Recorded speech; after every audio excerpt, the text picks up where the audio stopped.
Hi everybody, welcome to Aimee Nolte Music. I'd like to talk a little bit about melodies today. Something kind of crazy happened the other day. I've heard it happen before, but it just kind of happened so blatantly this time that it made me think, why did this happen? And I want to share it with you. I went to a game, one of my kids had a game, and somebody was going to sing the national anthem. And when they busted it out, the first thing I thought, it was a girl. The first thing I thought was, this is too high for her. This is going to be a problem. But she sounded great at the beginning, you know. She's, oh, say, can you see? But, you know, she's really rocking it. But all I can think about is, this girl's going to get to the end and, like she's gonna be super high, it's gonna be awful. So I'm like, all right, how's she gonna handle it? And she's only like 16 or something, bless her heart. So, you know, the song goes on a little bit, it gets toward the end, and you think that she's gonna da da da da da dee, da, and then here it comes, right? And the rocket's red glare, and she's gonna be up super high. And I thought, how's she gonna deal with it?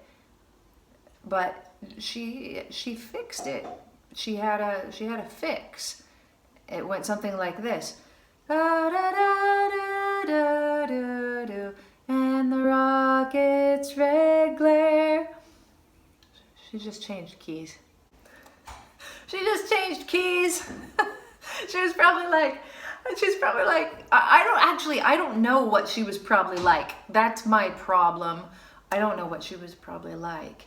So she probably had never had any vocal lessons or had anybody helping her, you know, to do that. She probably didn't have any advice, and she did have a really dynamite voice. So, you know, more power to her for getting up there and doing that. And I would never, you know, hold that against somebody, but it was, and probably, you know, I don't know how many people in the audience would have known, but it's probably not more than 15 or 20% of the people, really, like when you think about it. So melodies are written in a key. This is important. If you choose a key to sing the Star Spangled Banner in, and when I sing the Star Spangled Banner, and if you look hard enough, you might find one of those, I put it as low as possible because it's got a range of an octave and a half. So you want to be as very low as you can handle so that when you get to the super high part, you're not, you know, sounding like Glinda, the good witch of the north. Or anybody else who lives in Munchkin land for that matter. So you know, you want to put it, oh, say, I can hit that comfortably. Can you see? Right? Then you're da da da da da da. There are notes that have been written. It wasn't Francis Scott Key either. It was like an old barroom song. But there are notes that have to be sung. So that's where the girl went wrong. Da da da da da da da da dee dee da da da. And then the whole thing repeats, and then it happens again just like that. Da da da da. The next note has to be la, right? That's where it has to be. The girl's problem was that she put it much too high. So she was da da da da da da da instead of having to go, and the rocket's way the heck up there.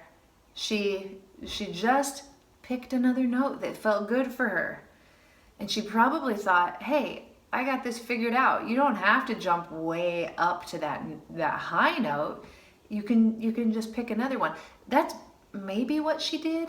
I'd give it a 30% chance that that's what she did. Just 30, because I give it a 70% chance that she never even thought about it once. And she just went for a note. You know, she probably just chose another note and just started singing. So instead of da da da da da, she just, and the rockets, so that she could bust it out. But it's not okay. You have to follow the notes. You have to stay in the key. I don't know if only if you want to impress the 20% of the audience who's going to know the difference. Am I giving the world, at least America, too little credit? Maybe more people would know the difference. I don't know. What do you think? 28%? 29 maybe? I'm not sure.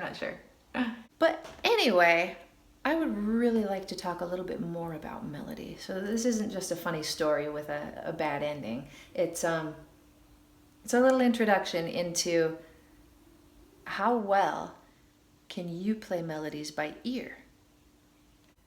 Let's stick with the Star Spangled Banner since we started with it. How many of you think that you could sit at your instrument, doesn't have to be a piano, and actually play the melody of the Star Spangled Banner and not make one mistake? Now, C is a pretty low note here, and we go all the way up to F, which I think would be the high note. No, maybe an A, I think. Let's do that. And let's try it. I'm going to try to play it. So, G is our first note. See if you can predict with me the notes of the Star Spangled Banner.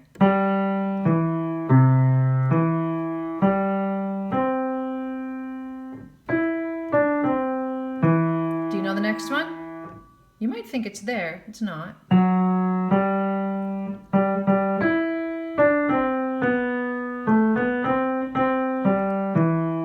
We'll skip the second part because it just repeats. What if somebody did that? Like over at Dodger Stadium, they just skipped it. Then they were like, I'm going to skip the second part because it just repeats.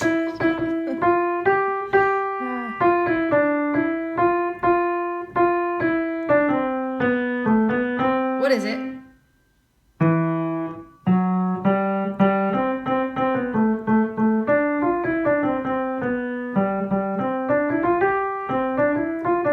Easy peasy. For some of you might say, whoa, I should probably go see if I can do that. And yeah, if that's you, go see if you can do that. I showed you, there's one black note.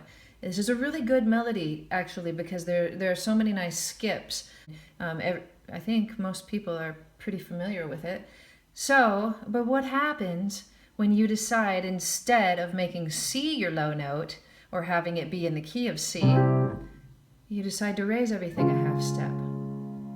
How well can you do then? Do you try this?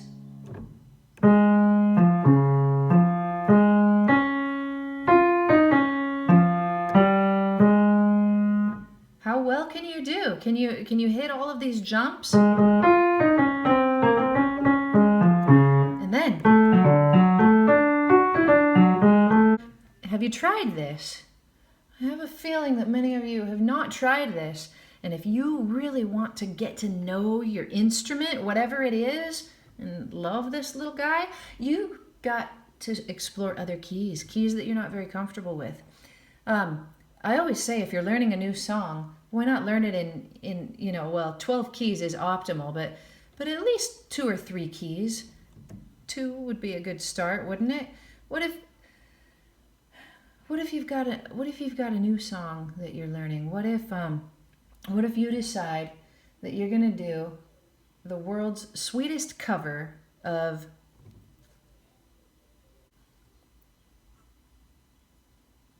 Who Can It Be Now from the 80s? Do you remember it? Who can it be now? Remember that one? I don't know who sings it.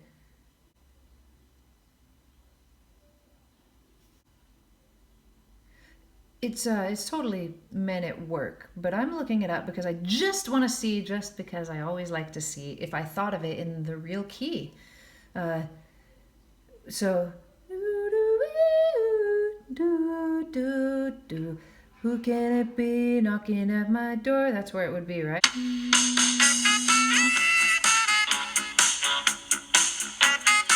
Who can it be? That's crazy. It's nuts. And, it happens often, too. If you haven't seen my video called Developing Perfect Pitch, this is a pitch for that I wasn't planning on making. But I think that there are certain songs that if you know them well enough and they're like sunk into your soul somehow, they can help you find your pitch, So without even knowing it right then, I thought of that saxophone line.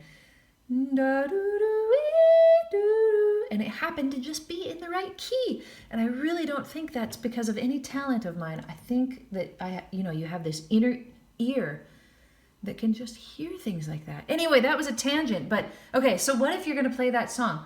Da is where that is. I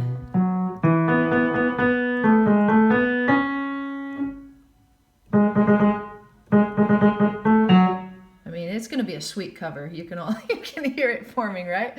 I'm pretty tired. Okay, then. Sing it. It jumps an octave, doesn't it?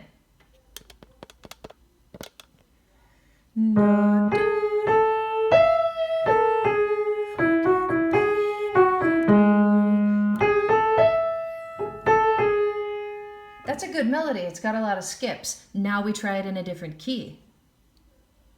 Just slightly different, so I don't have to adjust my camera. Let's see, where was that? Let's do it here.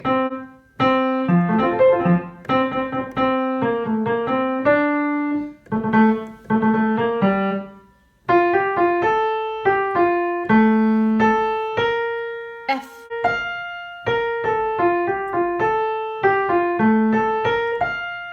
Now that's a difficult melody. What if we picked a simpler one?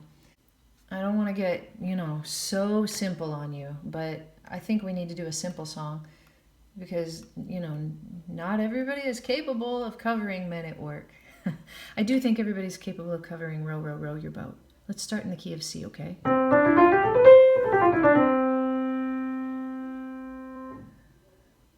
We're going to start on a C, and all of the notes are going to be white. This is a good time for you to pause this video, give it a shot yourself. See if you can play Row, Row, Row Your Boat. Row, row, row your boat gently down the stream. And see if you can do it.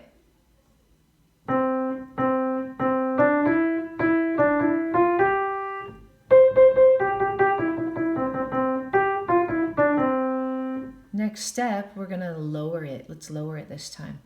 So instead of this one is going to be our starting note. Now, you might say, oh my gosh, Aimee, all right, let me try. Row, row, row your boat. Oh, what happened?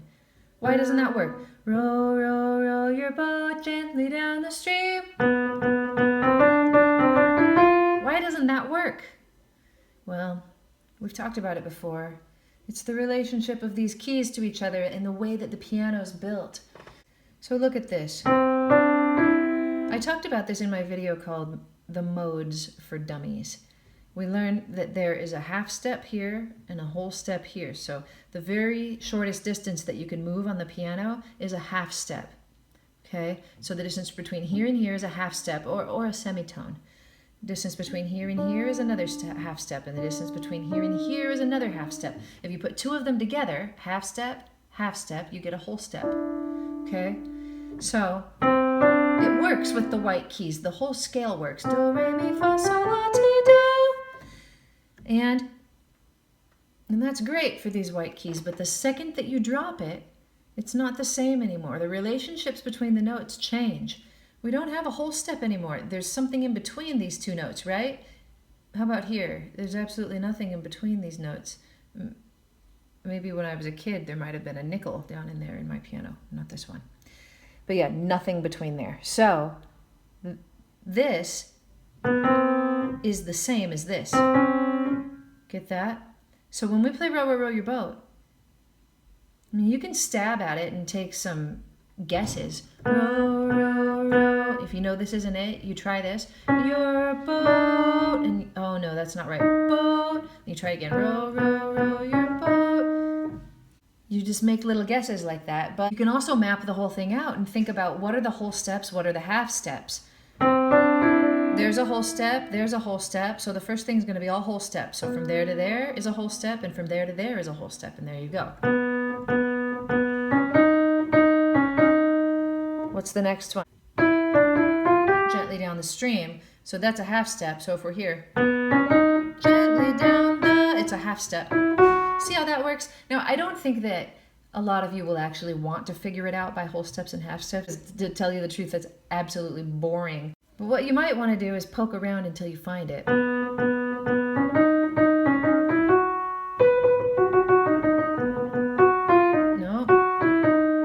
No. Like that. And then once you have it, you go, oh,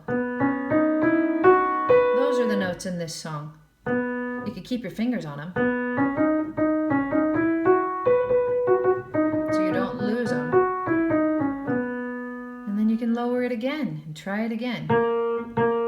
Where's my whole step?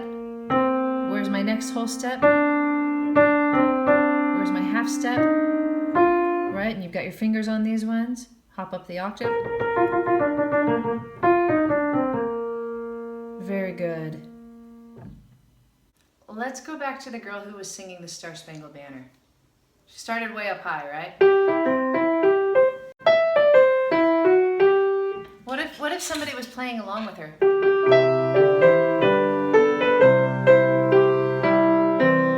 And the rocket's red glare, right? The piano player still would have been. But she changed. What did I just do?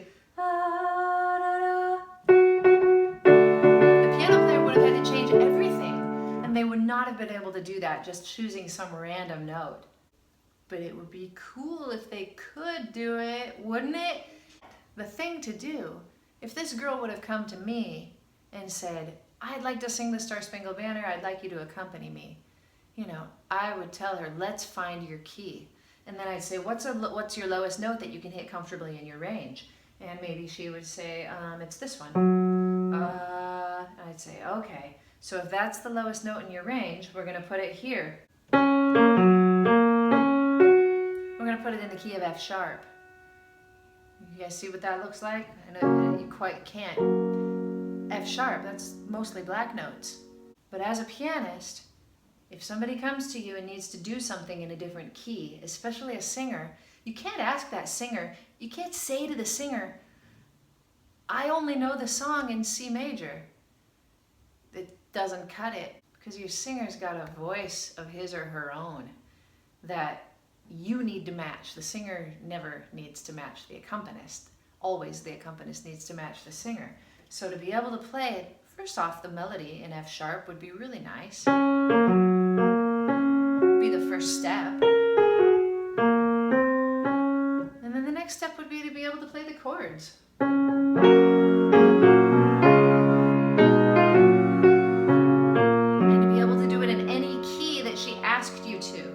That's an accompanist. But also singers have to know that, don't they? Singers have to know that they're in charge of that kind of thing, and that melodies are important, cannot just be switched around like, I don't know, willy-nilly. Melodies are important to sing correctly, they're important to play correctly. So take a little challenge from me. The next melody that you figure out by ear, do it in a couple other keys. Even sing it, even if you're not a singer. Think, where's this best for my voice? And put it there. I actually have another video about how to choose what key, or how to know what key to sing a song in, something like that. But give it a shot. Mess around with your melodies. Have some fun. Challenge yourself a little more than you're used to. Thanks for watching Aimee Nolte Music. I'll see you next time.